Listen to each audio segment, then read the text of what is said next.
Have you ever wondered how to live life with passion and purpose? In this video, I would like to share with you 4 things you can do to live with passion and purpose.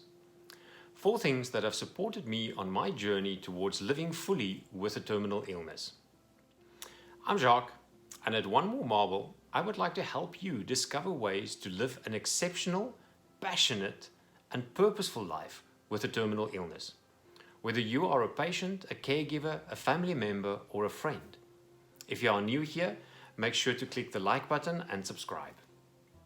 When it comes to living with passion and purpose, there are a number of difficult questions that need answering. Who am I? What do I want? Who do I want to be? The answers to these questions are especially important when you have a terminal illness, as the time you have is so precious and not a second should be wasted. The easiest way to identify passion and purpose is to think of a time when you were really excited and enjoyed what you were doing. The emphasis here is on excited. Didn't it feel great? You felt positive, you were fully engaged, time flew, people noticed, and they remarked on how good you looked. Should we not strive for that every day? So what do? If you know what makes you happy, do you now quit your job and become a painter like you've always wanted to? Well, that is one approach, but let's be a bit more pragmatic. Very few of us can afford to quit our jobs unless you have a trust fund, an insurance policy that paid out, or a partner that can carry the load. Because let's face it, you still have to pay the bills. But how can you make what you do count? Also, don't mistake a goal with a purpose. A goal is something that you strive towards and achieve. A purpose is something you live. People often mistake a goal for a purpose. Let me help you with an example. To complete a degree as a teacher is a goal, but to be a positive influence in the lives of young people, to show them and teach them compassion, is a purpose. A purpose is the stage on which the performance of your life will take place, setting the context for everything else. So let's jump into the 4 steps. Number 1. Find out who you are internally. Write the following down. What are the things you stand for? What do you believe in? What do you value most? At this point, it's not yet important to identify how you will translate these things into real life. It is also important to write it down, as you will regularly review and revisit this to help you maintain your focus.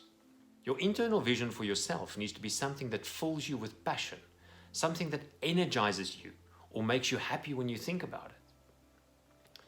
This could be anything from compassion, faith, family, generosity, servanthood, leadership, or similar characteristics.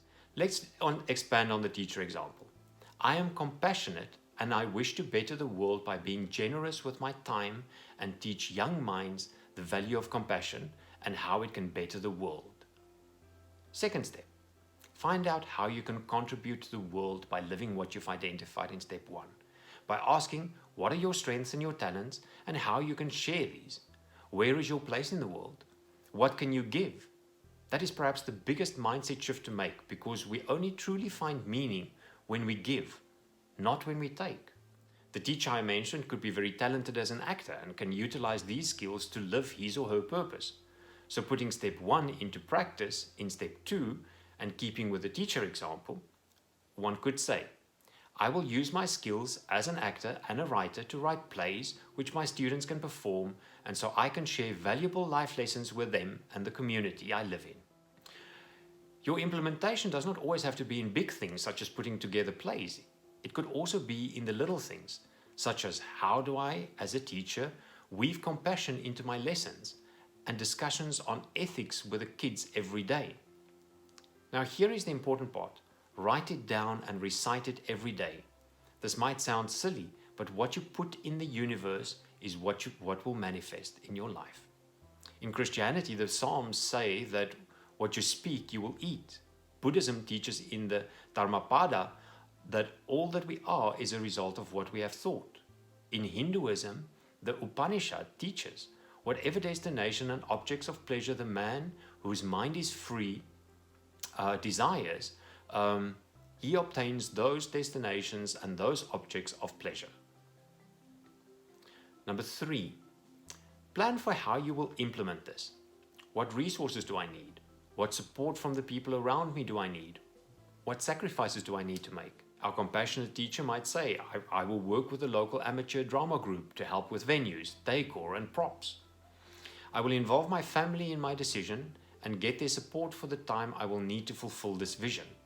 I will involve my family in the creative process and will use that time to bond and discuss important life lessons. And so on. Once again, write it down and revisit your plan regularly and see what changes or adaptation need to be made. However, don't let your lack of resources stop you from doing what you really want. There will always not be enough time or enough money. Find a way that you can start. Just do it. Stop making excuses. Number 4, reflect regularly and live with intent. Make time daily or at least once a week to reflect on how you've been progressing in making your passion a reality. Have you stuck to the commitments you've made to yourself? There is a saying that goes that life is what happens when you make other plans. If you don't deliberately live with intent, these dreams and ambitions will fall by the wayside. We have to make space for our dreams to manifest, else they will just remain that, dreams.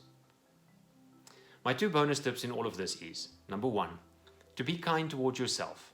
And number 2, don't care what people think.